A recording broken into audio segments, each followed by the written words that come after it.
नमस्कार दोस्तों, मेरा नाम करण निम्बार्क। मैं एक हिंदी लेखक हूँ, उपन्यासकार हूँ और अनुवादक भी हूँ। लेकिन आज हम बात करेंगे केवल बड़की की। हालांकि मैंने एक यूट्यूब चैनल भी बनाया है, बड़की फॉर हिंदी लिटरेचर। हाँ, ये जो चैनल है वो सिर्फ हिंदी लिटरेचर के लिए, हिंदी साहित्य के लिए जो योगदान देना है हमें, उसके लिए बनाया है। इस चैनल का उद्देश्य ना पैसा कमाना है, ना प्रसिद्धि पाना है, ना नाम कमाना है, बिल्कुल नहीं। तो बड़की की बात करते हैं। ये ईश्वर की अनुकंपा रही है कि मैंने बड़की जैसा उपन्यास लिख लिया, क्योंकि जहाँ तक बड़की की बात करूँ मैं, जो 70 और 80 के दशक की गाथा है, ग्रामीण जीवन का चित्रण है, जो पात्र है, जो उसमें अलग अलग किरदार है, संवाद है, आज मुझे पढ़ने पर लगता है कि क्या ये मैंने ही लिखा है।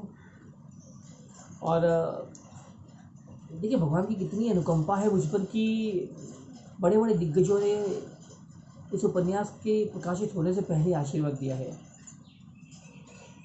अंतर्राष्ट्रीय स्तर के कवि सुभाष काबरा जी, हस्तिमन हस्ती जी, और इसकी समीक्षा की है अभिलाष जी ने।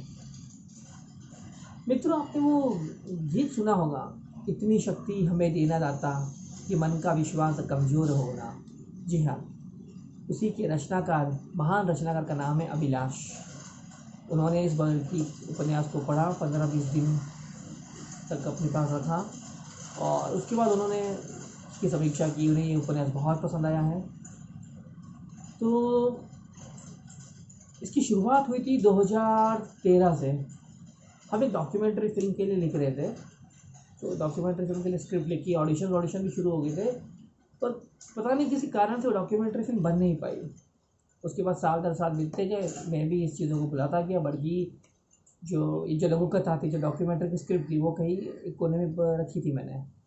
फिर 2016 में जब मोन्टाज अकादमी के जो फाउंडर डीन हैं, जो बहुत अच्छे डायरेक्टर हैं, नेशनल अवार्ड विनर अतनु विश्वास जी, उन्होंने एक दिन मुझे कॉल किया। मैंने उनके यहाँ से फिल्म डायरेक्शन की ट्रेनिंग ली है। तो एक दिन उन्होंने मुझे कॉल किया कि करण, मुझे एक नावल लिखना है। उनके पास एक बहुत अच्छा आइडिया था, बहुत अच्छी स्टोरी थी जिसे हिंदी में लिखना था। तो उन्होंने मुझे बुलाया और ये मेरा सौभाग्य है कि मैं उपन्यास जैसे मतलब उपन्यास जैसे साहित्य से चीज़ पर काम कर रहा था मैं, और वो भी नेशनल अवार्ड विनर के साथ। तब मुझे बहुत कुछ सीखने मिला कि उपन्यास कैसे लिखा जाता है, रिसर्च कैसे की जाती है, खुद को क्रिटिसाइज़ कैसे किया जाता है। इम्प्रूवमेंट के लिए क्रिटिसाइज़ करना बहुत ज़रूरी है अपने आप को, तो वो सब कैसे किया जाता है। फिर भी बहुत सारी कमियाँ रह गई थी उस दौरान। तो मेरा पहला उपन्यास मैं कहूँ सह लेखक के रूप में, तो वो था नायिका, जो आज भी नायिका अमेज़ॉन फ्लिपकार्ट पर उपलब्ध है। उसके बाद मैंने बहुत कुछ सीखा, समझा कि लेखन को शुद्ध कैसे किया जाए, अनुसंधान कैसे किए जाए, रुचिकर कैसे बनाया जाए कहानी को, संवादों को कैसे लिखा जाए। तो 2016 के बाद मुझ में एक विश्वास आया कि मैं उपन्यास भी लिख सकता हूँ। उसके पहले शॉर्ट फिल्म की कहानियाँ, ये पटकथाएँ और एड फिल्म से बनाना, ये सब तो करता ही था। लेकिन नायिका के बाद मुझे विश्वास हुआ कि मैं उपन्यास जैसी जटिल चीज़ भी लिख सकता हूँ। तो मैंने दोबारा जो कहीं मैंने कोने में रख दी थी, वो जो डॉक्यूमेंट्री की स्क्रिप्ट वो निकाली, उसको मैंने बार बार पढ़ा और फिर मुझे लगा कि हाँ, यही वो कहानी जिसे मैं उपन्यास में परिवर्तित कर सकता हूँ। और तब प्रारंभ हुआ ये सब कुछ। 2016 से मैंने लिखना शुरू किया। 2017 या 2018 तक मैंने इसको लिखकर पूरा कर दिया था उपन्यास को। उसके बाद मैंने कुछ बड़े जो विद्वान हैं हिंदी के, उनके पास भेजा इसे, ताकि वो व्याकरण की जो त्रुटियां हैं, जो भी त्रुटियां हैं, वो मुझे बताए ताकि मैं उसे दुरुस्त कर सकूं। तो मैंने उसे आसाम में भेजा। श्रीमती मीना जोशी जी है, जो बहुत अच्छी शिक्षिका है, समाज सेविका है, बहुत अच्छी गायिका है और हिंदी के विद्वान हैं।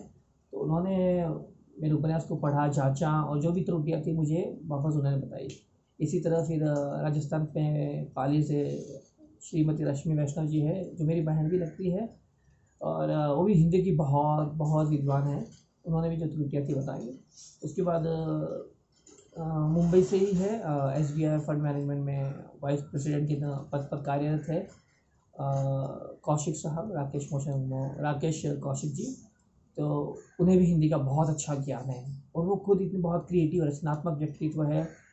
उनकी कई पुस्तकें छप चुकी है, आकाशवाणी में कई बार, विविध भारती में शायद उनका कई कार्यक्रम आ चुके हैं, तो वो तो बहुत ही क्रिएटिव पर्सनैलिटी है। तो उन्होंने भी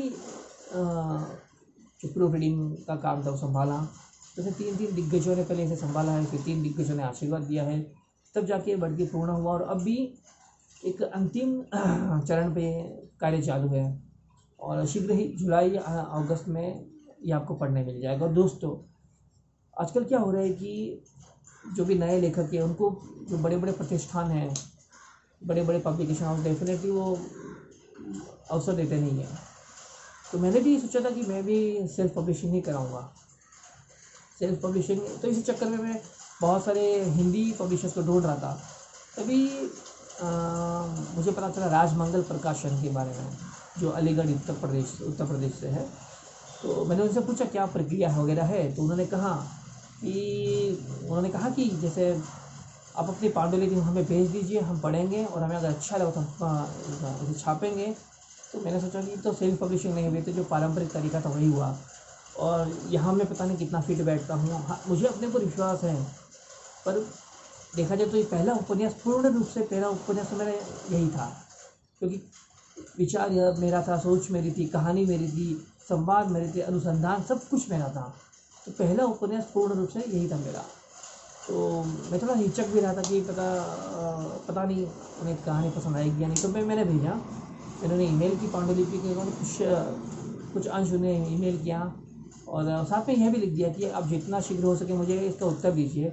अगर आप छाप रहे तब भी बढ़िया और नहीं छाप रहे तब भी कोई बात नहीं, मैं आगे तो बढ़ूँ। तो दोस्तों 4-5 दिन के बाद मुझे उनका उत्तर आ गया कि उन्हें मेरी कहानी बहुत पसंद आई, वो छाप रहे। तो ये मेरे लिए बहुत बड़ी उपलब्धि है कि मेरा पहला उपन्यास या मेरा दूसरा ही उपन्यास सेल्फ पब्लिशिंग ना होके एक प्रकाशक ने इसे स्वीकार किया है छापना। तो जब ये बात निकली है सेल्फ पब्लिशिंग ना होकर ये सब बड़ी बात निकली, तो मैं एक बात और भी कहना चाहूँगा कि क्योंकि अब ये सेल्फ पब्लिशिंग तो है नहीं, तो प्रकाशक जो है मुझे वो बहुत गिनी चुनी प्रतियाँ देगा। सेल्फ पब्लिशिंग होती तो शायद 20-25 दे देता, 50-60 दे देता, तो मुझे गिनी चुनी 1-2 प्रतियाँ मिलेगी, उसके बाद मुझे अपनी लागत पे ही खरीदनी है। तो मैंने ये बात इसलिए छेड़ी है क्योंकि अब मैं जिससे भी चर्चा करता हूँ कि मेरा नया उपन्यास आ रहा है, तो बहुत से लोग जैसे मित्र हैं जो शायद नहीं भी पढ़ते होंगे, पढ़ना जिनकी रुचि नहीं होगी, तो वो कहेंगे कि ठीक है तो हमें फ्री में दे देना। मुझे आज तक ये बात समझ में नहीं आई कि अब एक कलाकार से जो पता नहीं कितनी तपस्या के बाद अपना एक प्रोडक्ट बाहर लेके आता है, चाहे वो एक्टर हो, वो एक डायरेक्टर हो, एक राइटर हो, एक नॉवेलिस्ट हो या पोएट हो, वो बहुत संघर्ष करते हैं, वो बहुत मेहनत करते हैं, अपना सब कुछ झोंक देते हैं उसमें, तब जाकर कोई कविता, कोई कहानी, कोई उपन्यास, कोई फिल्म तैयार होती है। और आप कैसे कह सकते हो कि फ्री में दे देना। तो दोस्तों मैं अभी से माफ़ी चाहता हूँ, क्षमा चाहता हूँ कि मेरे पास फ्री में देने के लिए कोई प्रति नहीं है, कोई कॉपी नहीं होगी। मैं आपको लिंक दे दूँगा, आप लिंक पर जाइएगा। अगर आप पढ़ने के इच्छुक हैं तो आप खरीद कर बिल्कुल पढ़ सकते हैं, और नहीं भी है तो लोगों से साझा कीजिएगा, इतनी रिक्वेस्ट है, ताकि जिस उद्देश्य से मैंने बड़की को लिखा है, हिंदी साहित्य की सेवा के लिए, हिंदी को अंतर्राष्ट्रीय स्तर तक पहुंचाने के लिए, वो उद्देश्य मेरा पूरा हो। मुझे बड़की के माध्यम से पैसे नहीं कमाने, नाम वाम नहीं कमाना, वो तो आपका आशीर्वाद रहा, भगवान का आशीर्वाद रहा, अवश्य मिल जाएगा। लेकिन बड़की में जो मैंने मेहनत की है, जो परिश्रम किया है, इसमें अब देखेंगे, मुझे लगता है कि ये एकमात्र उपन्यास होगा पिछले 10 वर्षों में तो जिसमें 99.99% शुद्ध हिंदी है, ना अंग्रेजी ना कोई और भाषा, शुद्ध हिंदी। आजकल की जो बोलचाल की हिंदी है, आधुनिक हिंदी, वो भी नहीं, प्योर शुद्ध हिंदी। क्योंकि साहित्य ही तो एक माध्यम है, कला ही तो एक माध्यम है कि जो अदृश्य हो चुके हैं शब्द, जो विलुप्त हो चुके हैं, हम उन्हें दोबारा आने वाली पीढ़ी तक बताएं, चलन में लाए, आने वाली पीढ़ी को बताएं। तो दोस्तों आज के लिए इतना ही। बहुत सारी बातें हैं बड़की से संबंधित जो मैं अगले वीडियो में बताऊंगा, क्योंकि वैसे भी ये 9 मिनट के ऊपर जा चुका है और डेफिनेटली आज के टाइम पे कोई डेटा इतना खर्च करना नहीं चाहेगा मेरे लिए। और देखना आप लोग मुझे जो फेमस बना देंगे तो आप खुद मेरे लिए डेटा खर्च करेंगे। एनीवे मेरे वीडियो को आप लाइक भी कीजिए, शेयर भी कीजिएगा और आशीर्वाद दीजिए कि बड़की जन जन तक पहुँचे। धन्यवाद। जय हिंद।